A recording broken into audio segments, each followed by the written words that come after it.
از مردم عزیزمون که الان آماده‌اند و در صحنه‌اند اینجا هم گفتم یه درخواست ساده داریم این که مصرف خودشون رو در برق و انرژی بیارن پایین. Wait, did you catch the look on the people standing behind him? Iran's president is literally begging his people to cut their power by 80% because the US Navy has them in a literal chokehold. Stop scrolling because the global energy map just changed forever. Trump is under time pressure. I'm not, no, no. You know who's under time pressure? They are. Because if they don't get their oil moving, their whole oil infrastructure is going to explode. You know what that means? Because they have no place to store it. And because they have no place to store it, if they have to stop it, something happens that only Len can explain. Something happens underground that essentially renders it in very poor shape, and you never recover fully. You can recover 50, 60%, but you can never have it like it is right now. Look at how casual Trump is while dropping this absolute bombshell. He's basically saying that Iran is sitting on a ticking time bomb. Because they can't move the oil and they've run out of storage tanks, they're forced to cap the wells. Now here's the secret detail. If you shut down an oil well that's under that much pressure, the geological structure underneath can literally collapse or explode. It's like a pressure cooker with the valve welded shut.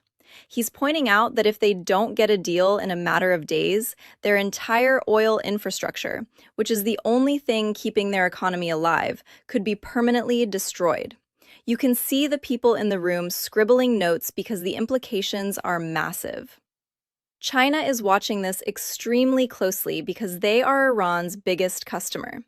If those wells go, China has to find a new supplier, and that supplier is likely going to be the United States. It's a complete flip of the global power dynamic happening right in front of us. فداکاری این عزیزان نداریم ولی نیاز به کنترل مصرف داریم.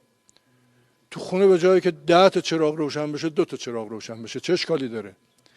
اینا زیرساخت ما رو زدن، ما رو در محاصره قرار میدن تا مردم ناراضی بشن و این رضایتی که الان وجود داره تبدیل به نارضایتی بشه. چطوری میتونیم جلوش بایستیم؟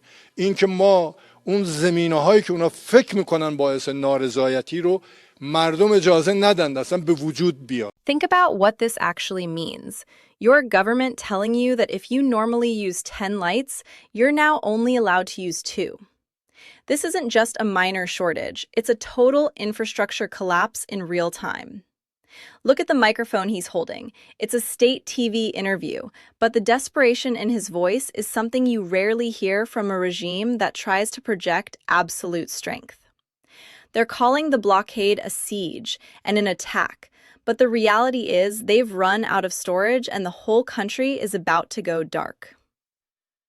It's wild how fast the pressure from the Strait of Hormuz is trickling down to the average citizen's living room. Notice the body language of the officials in the background. They know they are essentially trapped. This is high-stakes geopolitics becoming a daily survival struggle for millions of people who have no say in the matter. And the regime's getting desperate. They just brought one of their old rusty tankers out of retirement because they're running out of space to store oil. They have to store it somewhere, and they can't shut down the well without damaging. Look closely at the deck of that ship. It's a 50-year-old rusty tanker they pulled out of retirement. That is how desperate the situation has become. They are so backed up with oil that they're willing to risk an environmental disaster just to have a place to put the crude. They can't stop the wells from pumping without damaging them, and they can't move the oil out of the strait. So they're basically using these ancient floating buckets as temporary storage. It's a disaster waiting to happen. In the background of these naval clips, you can see the sheer scale of the blockade. The U.S. Navy is sitting there like a vice, and every day that passes, the rust on Iran's economy gets deeper. When you see a regime pulling equipment from half a century ago out of storage, you know the end of their leverage is near. This Rabobank report is the smoking gun for the timeline.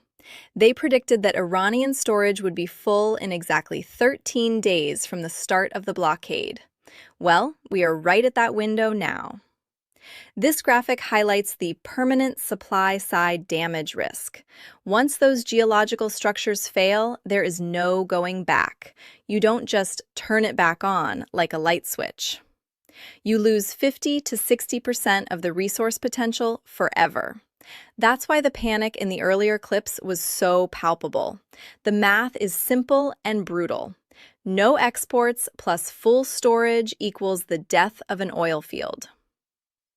The international banking sector is watching these numbers because they represent the total bankruptcy of a nation in less than a month. It's a textbook example of how financial analysis and military action can combine to dismantle an economy without a single shot being fired. This energy war is just getting started.